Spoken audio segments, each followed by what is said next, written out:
Bonjour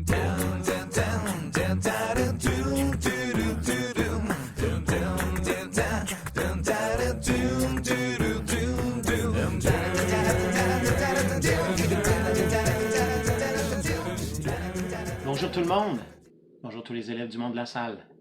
J'espère que vous allez bien dans les circonstances. Si jamais ce n'était pas le cas et vous avez besoin de parler à un adulte de l'école, je vous suggère d'écrire à l'adresse qui va apparaître maintenant.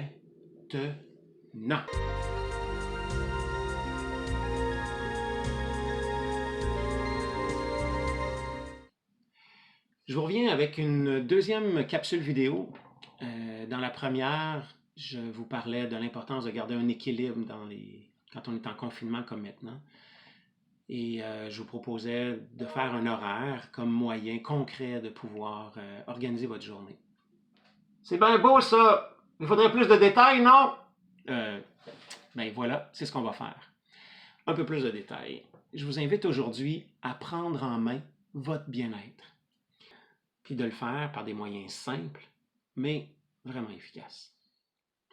Ah oui, les plus allumés vont peut-être remarquer que je ne serai pas toujours habillé pareil au long de la capsule vidéo. Si vous réécoutez la vidéo, vous pouvez toujours vous amuser à compter le nombre d'habillements différents que j'aurai.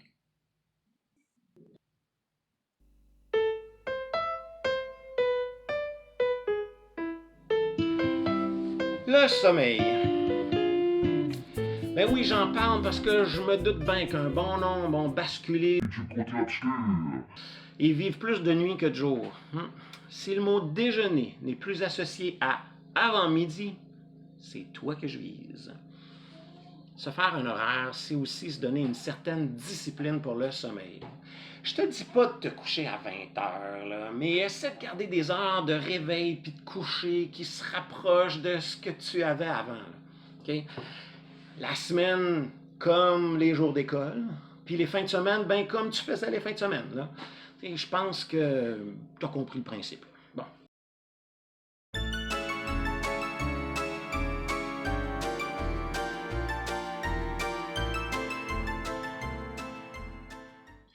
C'est pendant que tu dors la nuit que ton cerveau se répare et récupère. Il va être en forme le lendemain pour pouvoir mémoriser ou apprendre. Okay? Conclusion, viens pas mélanger ton horloge biologique là, en te couchant à plein d'heures variées ou en adoptant le fuseau horaire d'Hawaï en te couchant à 3 heures du matin. Les études vont démontrer aussi que le sommeil se prépare dans les heures qui précèdent le coucher. Les conseils que ces études-là donnent. Éviter l'activité physique intense 2 heures avant le coucher. Éviter les collations grasses ou sucrées avant d'aller dormir. Éviter de s'exposer aux écrans, puis ça comprend la télé, les cellulaires, les ordis, les tablettes.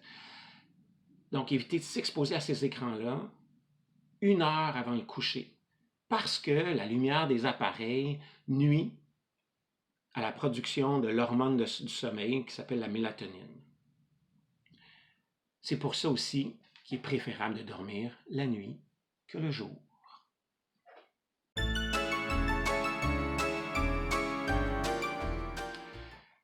Moi, je pense que le vrai défi, c'est de lâcher son écran de jeu ou de clavardage à 1 heure raisonnable. La résistance, c'est en nous-mêmes qu'on la trouve. C'est normal. Mais en fermant ton cellulaire, tu te donnes la chance de te retrouver avec toi-même sans avoir le monde qui entre dans ta tête. Détends-toi, prends un livre, écris dans ton journal intime, prends ta douche ou un bain, discute avec ta famille, relaxe. Non seulement tu vas mieux t'endormir, mais ton réveil sera meilleur aussi. C'est comme ça que ça marche l'horloge biologique. Donne-toi des alliés, comme tes parents, pour t'aider. Et brise ton esclavage.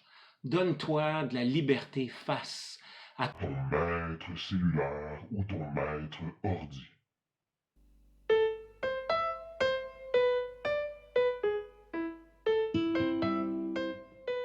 Ta santé mentale passe aussi par ta santé physique. prévoir de l'activité physique, prévoir de bouger, c'est important pour te sentir bien. Je te rappelle que c'est ça l'objectif. L'activité physique stimule ton corps à produire des endorphines et de la dopamine, deux hormones qui amènent un sentiment de plaisir et de bien-être. Prive-toi-en pas. Les enseignants d'éducation physique vous ont partagé des propositions d'activités physiques à faire pendant le confinement. Ben, inspirez-vous-en. Il n'y a que des bonnes idées. Courir un peu. Haut du corps.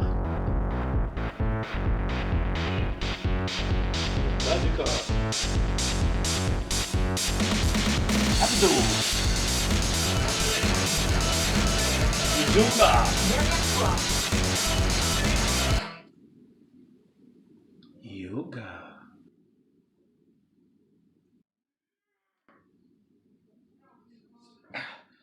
Je vous encourage à aller sur les plateformes qui vous ont indiqué, le site de l'école, Google Classroom, etc. Vous allez voir, à la fin de la crise, là, on va être en forme comme jamais.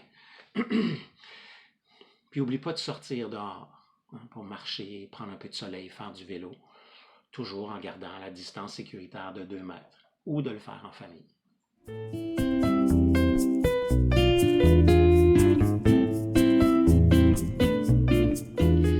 Il n'y a pas juste le corps qui doit rester en forme. Le cerveau aussi. OK. Il semble que de jouer à des jeux vidéo de façon intensive, ça développe la capacité plus grande d'attention et de mémoire visuelle, ainsi bien entendu des réflexes. Là. Mais dans une étude récente faite au Québec, ils ont démontré que ça diminue du même coup la matière grise dans l'hippocampe.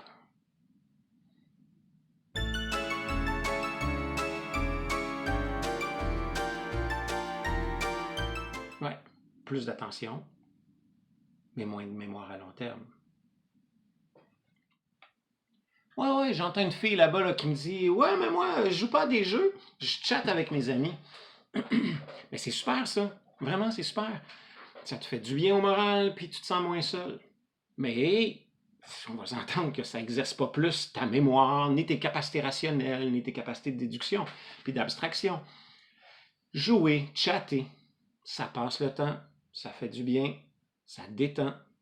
Il n'y a pas de mal à ça, vraiment pas. Tout est dans l'équilibre.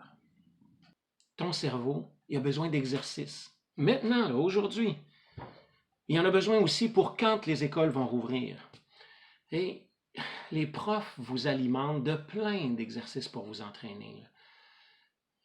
Mais profitez-en. Puis moi, je vous encourage aussi à participer aux rencontres vidéo qu'ils font là, à différents moments dans la semaine. Il n'y a rien comme une interaction humaine pour s'encourager.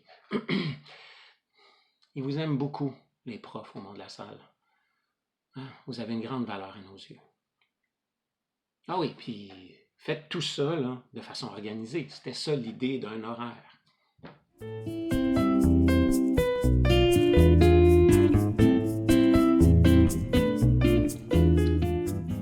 Dans ton horaire, là, prévois un moment pour la douche. Ouais, je le sais. Tu croiseras pas la flamme de ton cœur dans les corridors de l'école, ce qui était ta motivation ultime pour te laver tous les jours. Mais ta famille, elle, là, elle sent que tu l'as pas prise, cette douche-là, olfactivement parlant. Les cheveux poussent. On va tous avoir de l'air des rockstars des années 70 dans pas longtemps. Mais il faut les laver quand même. Il y a une mystérieuse résistance à se laver chez beaucoup d'ados. Mais reviens à ta routine d'une douche par jour. Non seulement tu vas te sentir mieux, mais ça va faire un rituel qui va t'aider à garder les autres rituels de ta routine. Ben oui, ça marche de même, le cerveau humain. Bizarre, hein?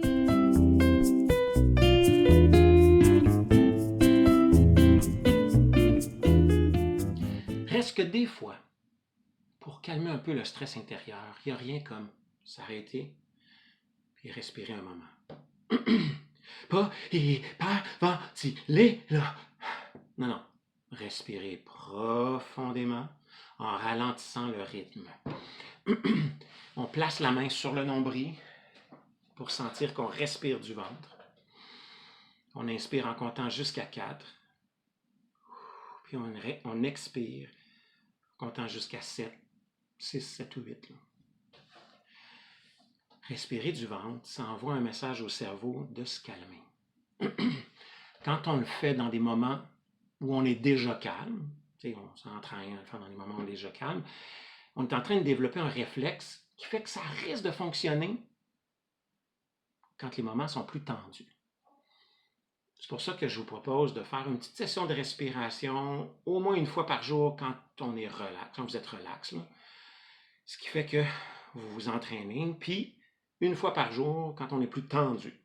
Si on s'entraîne bien dans les moments relax, on risque de réussir à faire de quoi dans les moments où on est frustré.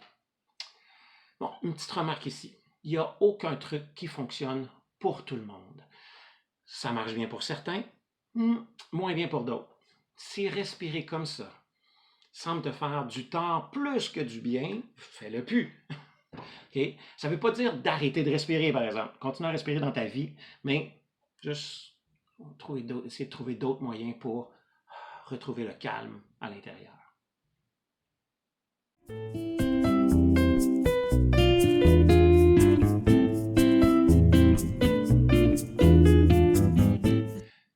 Pour finir, n'oublie pas de prendre soin de toi. Oui, t'en vaut la peine. Tu as cette valeur-là. Puis si jamais toi, tu n'es pas sûr de ça, de notre côté, il y a zéro doute dans notre esprit. On dirait que le temps change de vitesse. Hein? Puis ça nous rappelle à ce qui est essentiel dans la vie, c'est-à-dire notre bien-être, le bien-être de nos proches, l'amour qu'on peut se témoigner, rire pour rien, voir ce qu'il y a de beau autour de nous. On a beau être pas mal enfermé à l'intérieur. Le printemps, lui, il n'est pas en retard. Puis les bourgeons vont commencer à sortir, les feuilles vont se manifester, la beauté qui va se répandre partout dans l'environnement. Pour se remonter le moral, prenons le temps de voir ça. Bon courage. J'ai hâte de vous revoir. Bon confinement.